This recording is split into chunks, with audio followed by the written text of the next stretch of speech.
On Christmas night, my son stood up and said, "You're no longer welcome in this family." I handed him an envelope and said, "My parting gift." The moment they opened it, the room exploded into chaos. My son clinked his fork against his wine glass at 8:47 p.m. on Christmas night and said, "Dad, I need to say something. You're no longer part of this family." The tree lights kept twinkling. Bing Crosby kept singing from the speaker. The turkey I'd brought, a 23-pound organic bird from the fancy butcher because Karen only liked the good stuff, sat half-carved on the table. My two grandkids, Emma and Jake, 7 and 5, stared at their plates like they could disappear into the mashed potatoes. And my daughter-in-law, Karen, smiled, actually smiled, like she'd just opened the exact present she'd been hoping for. "We've been discussing this for months," Marcus continued. "My son, my only child, 34 years old, wearing the cashmere sweater I'd bought him for his birthday. You're toxic. You're controlling. It's affecting our family dynamic. It's time for you to leave and give us space." Toxic, controlling. I sat very still, hands folded in my lap, face neutral. The same face I'd worn through 18 months of chemo with my wife Linda. The same face I'd worn at her funeral 6 years ago when Marcus had been too devastated to give the eulogy, so I'd done it instead. "Marcus," I said quietly, "what brought this on?" Karen leaned forward. She was 32, blonde, the kind of put-together that costs money I'd helped provide through the years. "What brought this on is that you're suffocating us. You have been for years. We need to establish healthy boundaries. I visit twice a month. I call on Sundays. Is that suffocating?" "It's not about frequency," she said, her voice taking on that therapist tone she used when she wanted to sound reasonable. "It's about energy. Your presence is just draining. Right, Marcus?" Marcus nodded, wouldn't look at me, just nodded like a puppet. I'd paid for his college education, $47,000 at UC San Diego, paid it in full so he'd graduate without debt. I'd co-signed the loan on this house, the 4-bedroom in Pasadena, with the good schools, because his credit score was 580, and the bank had laughed him out of the building. I'd given him $80,000 to start his consulting business when every bank said no and every investor passed. "But sure, toxic. You hover," Karen continued, warming to her subject now. "You have opinions about everything. How we raise the kids, how we spend our money, how we run our business. It's exhausting. I offered advice when you asked for it. We didn't ask for it. You just give it, constantly." I looked at Marcus, really looked at him, tried to find the little boy who'd cried in my arms when his mother died, the teenager who'd stayed up late helping me sort through Linda's things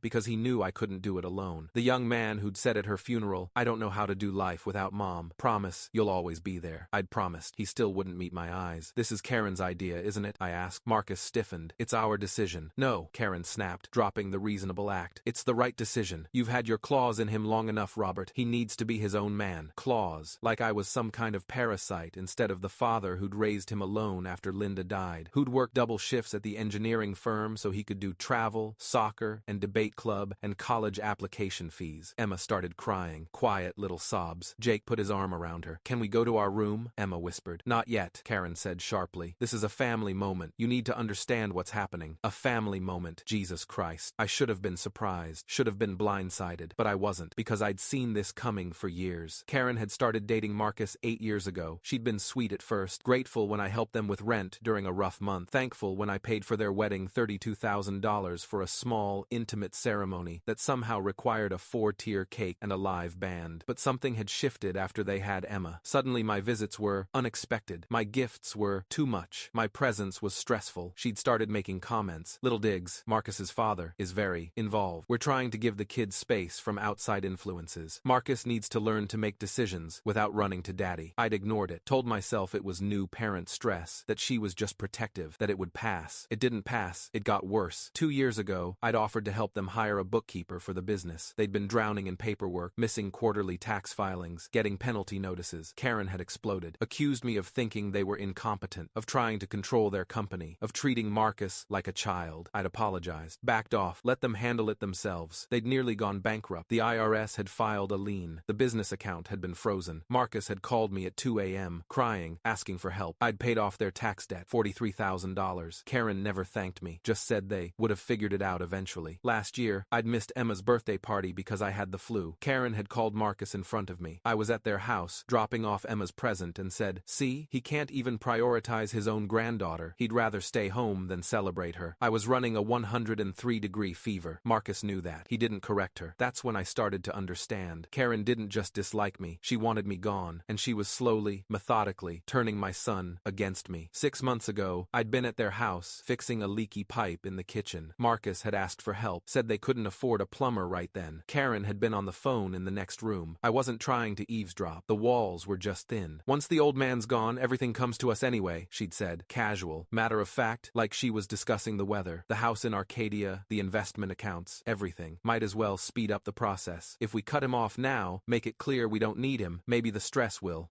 kill me. She meant maybe the stress would kill me. I don't know, her sister had said. On the other end, I could hear the speakerphone. That seems cold. He's 72. It's not like he's got decades left anyway. And honestly, Marcus is miserable. His dad treats him like he's still 12. We'd all be better off. I'd stood there in their kitchen, wrench in hand, water dripping from the pipe, and felt something I'd never felt toward my son's wife before. Rage. Pure, cold, clarifying rage. I'd finished fixing the pipe, left without saying goodbye. Drove home to my house, the paid-off house in Arcadia that Linda and I had bought in 1985, and sat in my car for an hour. Then I'd called my lawyer. Gerald Hoffman had been my attorney for 23 years, handled my estate planning after Linda died, helped me navigate some contract disputes at work before I retired, witnessed the trust documents I'd set up for Marcus's future. Gerald, I'd said when he answered, I need your help with something complicated. What's going on, Robert? My daughter-in-law is trying to kill me. Excuse me? Not literally. Not yet, anyway. But she wants me dead, or at least gone, and I need to prepare for what's coming. We'd met the next day. I'd told him everything. The gradual alienation, the manipulation, the overheard conversation. My concerns that Karen was poisoning my relationship with my son and grandchildren. She's positioning herself to inherit everything, I'd said, and she's convinced Marcus that I'm the problem, that I'm controlling and toxic and in the way. Gerald had been quiet for a long moment. What do you want to do? I want to protect myself, legally, financially. I want to make sure that if she pushes me out, and I think she will, I'm not left vulnerable. And Marcus? Marcus is an adult. He's making his choices, but I'm not going to let him make those choices with my resources. Gerald had pulled out a legal pad, started taking notes. Tell me about the house they live in. That's when we'd started untangling the web. The house in Pasadena. I'd provided the down payment, $68,000, because Marcus and Karen had zero savings and terrible credit. The mortgage was in their names, but the down payment had been structured through a family trust I'd established in 2015, a trust I controlled, a trust that had specific provisions about reclaiming assets if the beneficiary violated certain terms. What terms? Gerald had written them, very carefully, very specifically. Terms about maintaining family relationships, about good faith participation in family dynamics, about not engaging in elder abuse or financial exploitation. Karen had no idea those terms existed. Marcus had signed the trust documents without reading them. I'd told him it was standard estate planning stuff, tax optimization. He'd trusted me. The business loan, Gerald had said. Tell me about that. I'd given Marcus $80,000 4 years ago to start his consulting company. He'd called it a gift. I'd called it a loan in my documentation. Not because I ever intended to collect. I'd planned to forgive it when he was more established, but I'd kept the paperwork. The promissory note Marcus had signed. The terms that said if he defaulted on any payments to his business creditors, the note became due immediately. Last year, when the IRS froze their accounts, Marcus had defaulted on his small business loan. Technically, I could have called in the full $80,000 plus interest. I hadn't. I'd waited. The savings gifts, Gerald said, reading through my records. Jesus, Robert. You've given them over $120,000 in the past 6 years. They needed help. Help is one thing. This is life support. He'd looked up at me. Did you document any of this? All of it. Every check. Every bank transfer. Every Venmo. I kept everything. Gerald had smiled. It wasn't a nice smile. Then, we have options. We'd spent the next 6 months building a case that would never see a courtroom because I didn't want to sue my son. I wanted him to understand, truly understand, what he was giving up. We'd reviewed the trust documents, amended certain provisions, made sure every asset, every loan, every gift was properly documented and legally recoverable. We'd transferred my house into a different trust, one Marcus wasn't a beneficiary of. We'd updated my will to remove Marcus and Karen entirely, redirecting everything to a charitable foundation in Linda's name. And we'd prepared an envelope, a thick manila envelope containing 6 months of legal work, copies of trust documents, loan agreements, payment records, formal notices of default, demand letters for repayment, updated estate plans, everything. When do you want to do this? Gerald had asked at our final meeting. I'll know when the time comes, when they make their move. And if they don't, I'd looked at him. They will. Karen won't stop until she gets what she wants. She thinks I'm weak, that I'll let them walk all over me because I love my son too much to fight back. And will you? I love my son more than anything, but I love myself enough not to be destroyed. Now, sitting at this Christmas table, listening to Karen explain why I was toxic, I reached into my jacket pocket. I understand, I said calmly. If that's your decision, I'll respect it. Karen's eyes narrowed. She'd expected a fight, expected tears, or anger, or desperate pleading. My calm was throwing her off. Good, she said carefully. We're glad you're being mature about this. Of course, you're adults. You get to make adult choices. I pulled out the envelope. But before I go, here's my parting gift. I placed it on the table. Thick, heavy, official looking. Karen snatched it before Marcus could move. She was always greedy, probably expecting a check. One final payout from the old man she was kicking to the curb. Maybe a nice round number. 50,000. 100,000.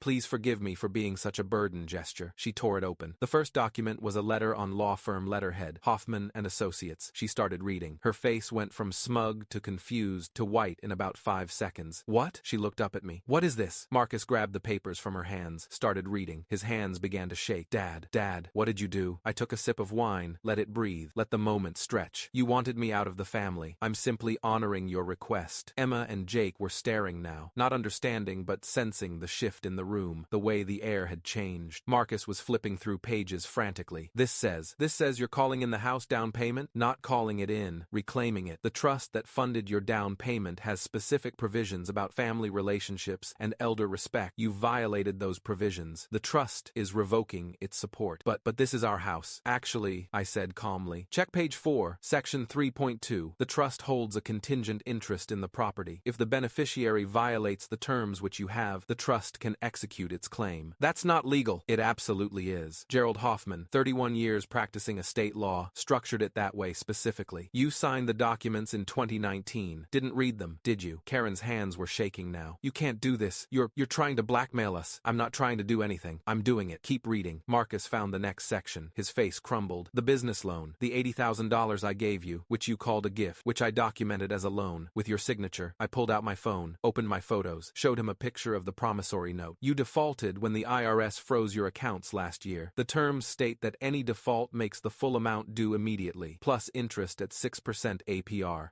Marcus was doing the math. That's over $90,000 now. $93,460 to be exact. Payment due within 90 days. There's a formal demand letter in the envelope. Karen stood up so fast her chair fell backward. You son of a bitch. You planned this. You've been planning this for 6 months. Yes. Since when? She was screaming now. How could you? Since I overheard you on the phone with your sister in June, talking about how everything would come to you once the old man's gone, discussing how my stress might speed up the process. Marcus's head snapped up. What? Ask your wife about that conversation, Marcus. About how she wanted me dead so you could inherit faster. I never, Karen started. You did. June 14th, 2:37 p.m. I was fixing your kitchen sink. You were on speakerphone with Lisa. I have a recording. That was a lie. I didn't have a recording, but the look on Karen's face told me I didn't need one. Marcus turned to her. Karen, tell me he's lying.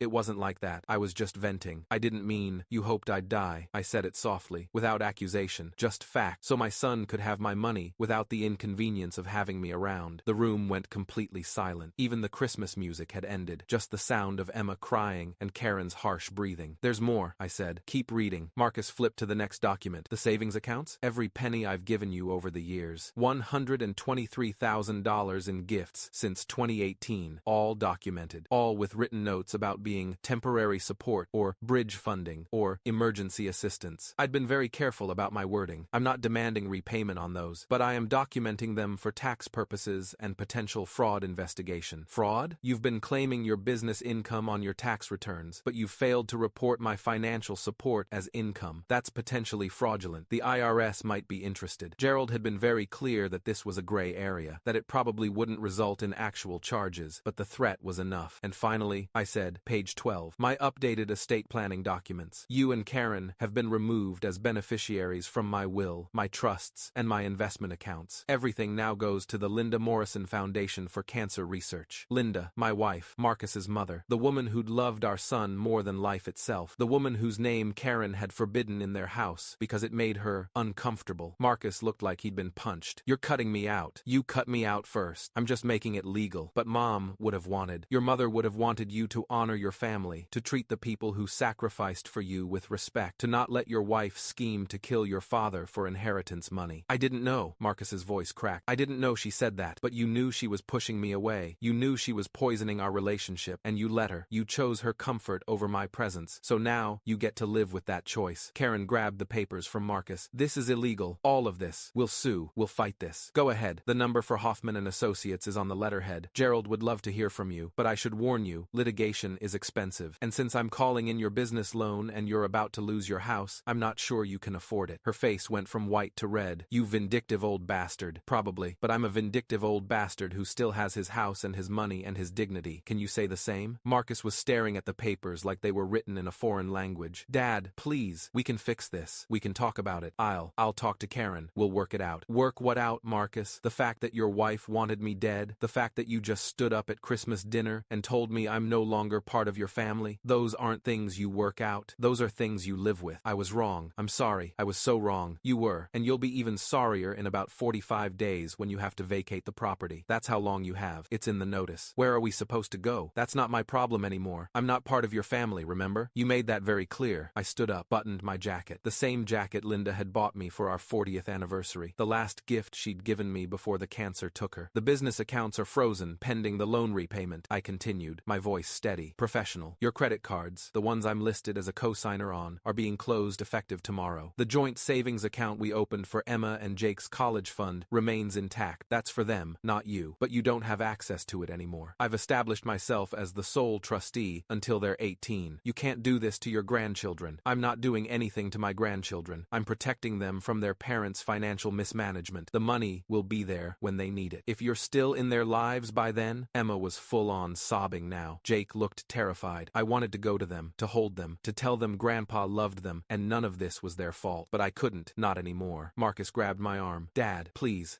don't do this. I'll fix it. I'll make Karen apologize. We'll start over. Just don't take everything away. I looked at his hand on my arm, looked at his face, saw the little boy again, saw the teenager, saw every version of my son I'd loved and raised and sacrificed for, and I saw the man who'd chosen his wife's cruelty over his father's love. You don't get to have it both ways, I said quietly. You don't get to kick me out and keep my money. You don't get to call me toxic and then beg for my help. You made a choice tonight. Live with it. Karen made me. Karen didn't make you do anything. You're a grown man. Every time you let her push me away, that was your choice. Every time you didn't defend me, that was your choice. Every time you chose her comfort over my presence, that was your choice. You don't get to blame her now. Karen was crying now too. Angry, frustrated tears. You're destroying our family. Your family destroyed itself. I'm just refusing to pay for the damage anymore. I pulled my arm free from Marcus's grip, walked toward the door. Behind me, the room erupted. Karen screaming at Marcus. Marcus shouting back. Emma and Jake wailing. The sound of papers scattering as someone swept them off the table. Merry Christmas, I said, without turning around. And goodbye. I stepped out into the cold December air. The temperature had dropped to 43 degrees. My breath fogged in front of me. Down the street, other houses glowed with warm Christmas lights. I could hear laughter from one, music from another. Normal families having normal holidays. I got into my car, a 2019 Toyota Camry, paid in full, and sat there for a moment. My hands were shaking now. The adrenaline was wearing off. In its place was something else. Not regret. Not quite satisfaction either. Grief, maybe, for the relationship I'd thought I had. For the son I'd thought I'd raised. My phone buzzed. Text messages started flooding in. Marcus. Dad, please don't do this. Marcus. I'm sorry. Marcus. We can work this out. Karen. You're going to regret this. Karen. We have rights. Karen. Our lawyer will be in touch. I blocked both their numbers. Then I called Gerald. How did it go? He asked. About as expected. Lot of screaming. Some begging. The usual threats about lawyers. Do you think they'll actually fight it? No, they can't afford to. And they know everything is documented. Marcus isn't stupid. Just weak. I'm sorry, Robert. I know this isn't what you wanted. No, but it's what I needed. I started the car. I'm going home. Merry Christmas, Gerald. Merry Christmas. Call me if they contact you directly. I drove home to Arcadia, to the house Linda and I had bought almost 40 years ago. The house where we'd raised Marcus, where we'd had Christmas mornings and birthday parties and graduation celebrations, where Linda had died in our bed, with me holding her hand. The house was quiet, dark. I turned on the lights, looked at the Christmas tree I'd put up by myself this year, at the ornaments Linda and I had collected over decades of marriage, at the photo on the mantle of the three of us from Marcus's college graduation. We looked happy. We had been happy. I sat down in my chair, Linda's favorite reading chair that I'd kept exactly where she'd always placed it, and let myself feel it. All of it. The anger, and the grief, and the betrayal, and the loss. Then I poured myself 3 fingers of Scotch Macallan, 18, Linda's favorite, and made a toast to the empty room. We did our best, I said to her photo. Didn't we? The next 6 weeks were hell. Marcus called from different numbers, friends' phones, work phones, random numbers. I didn't answer. He showed up at my house twice. I didn't open the door. He sent letters. I returned them unopened. Karen tried a different approach. She had Emma and Jake make me cards, had them call from her phone saying they missed Grandpa. I listened to those voicemails once, heard their little voices asking when I was coming over, asking if they'd done something wrong. It took everything I had not to call back. back, but I didn't, because I knew what would happen. I'd call to talk to the kids. Karen would get on the phone, would promise anything, would say they'd go to counseling, would say it was all a misunderstanding, would say whatever it took to maintain access to my money. And then, 6 months later, we'd be right back here. Gerald handled all communication. Marcus's lawyer, some guy who'd passed the bar 3 years ago, sent demand letters claiming elder abuse and undue influence. Gerald sent back our documentation. The demands stopped. The bank foreclosed on their house in week 7. They'd missed 3 mortgage payments before Christmas, apparently. The down payment reclamation was just the final nail. I heard through a neighbor that they'd moved into an apartment in Glendale, 2 bedrooms. Marcus had to sell his Tesla. Karen was working retail at a mall. Their business collapsed. Without my financial backing, without good credit, without the ability to pay their vendors on time, clients started walking. By February, they'd filed for bankruptcy. The bankruptcy trustee contacted Gerald about the $93,000 loan. Gerald provided all documentation. The trustee agreed it was a legitimate debt. It would be discharged in the bankruptcy, but Marcus's credit was destroyed for the next 7 years. I felt nothing watching it happen, just a distant observation, like watching a building collapse that you'd seen the cracks in for years. Inevitable, predictable. In March, Marcus sent one final letter, handwritten, not opened by Gerald first. He'd mailed it to my home address. Asterisk, Dad. Asterisk. Asterisk. I don't expect you to forgive me. I don't even expect you to read this, but I need to say it. Asterisk. Asterisk. You were right about everything. Karen was poisoning me against you. She did want you gone, and I let her. I chose her comfort over your presence. I chose money over integrity. I chose the easy path of agreeing with her instead of standing up for you. Asterisk. Asterisk. I was weak. I am weak. Asterisk. Asterisk. We're divorced. Karen left me 3 weeks ago. Said she couldn't be with someone who lost everything. Apparently, I was only valuable when I had access to your money. I should have seen it. You saw it. I didn't. Asterisk. Asterisk. Emma and Jake ask about you every day. I tell them Grandpa is busy, but they know. Kids always know. Asterisk. Asterisk. I don't know how to fix this. I don't know if it can be fixed, but I'm sorry. I'm so sorry. Asterisk. Asterisk. I love you. I know I don't deserve to say that, but it's true. Asterisk. Asterisk. Marcus. Asterisk. I read it 3 times, put it in a drawer, didn't respond.